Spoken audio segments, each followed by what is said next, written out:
سبحان الله.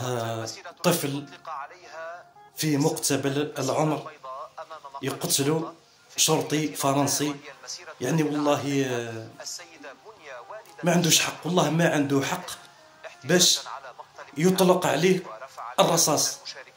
كون صرات في مصر يحكموا عليه الشرطي هذا الفرنسي بالقصاص. لا حول ولا قوة إلا بالله العلي العظيم. الصور التي نتابعها الآن تأتينا من العاصمة الفرنسية باريس، حيث الاستعدادات لمظاهرة في إطار موجة الاحتجاجات التي تشهدها. والله ما عنده حق، ما عندوش حق، خلاص يقتلوا. والله ما عنده حق. نورمالمون يوقفوا ويشوفوا على هرب.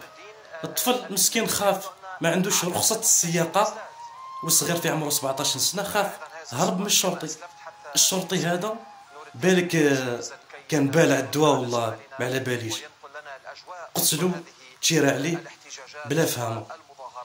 كون صرات هذه الجريمة في مصر، الشرطي هذا الفرنسي والله يعدموه نورمال. حسبي الله ونعم الوكيل، حسبي الله ونعم الوكيل. على صعيد متصل، وجه باسكال براش المدعي العام لضاحية نونتير قرب العاصمة الفرنسية باريس تهمة القتل العمد لشرطي اعترف بإطلاقه النار على شاب وقتله في الضاحية قبل أيام.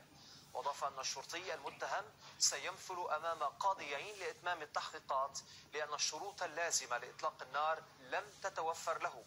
وأوضح أن الصور أكدت مسار سيارة الشاب القتيل، بينما قال الشرطي مطلق النار إنه كان يخشى هروب السيارة وتسببها في أذى للآخرين.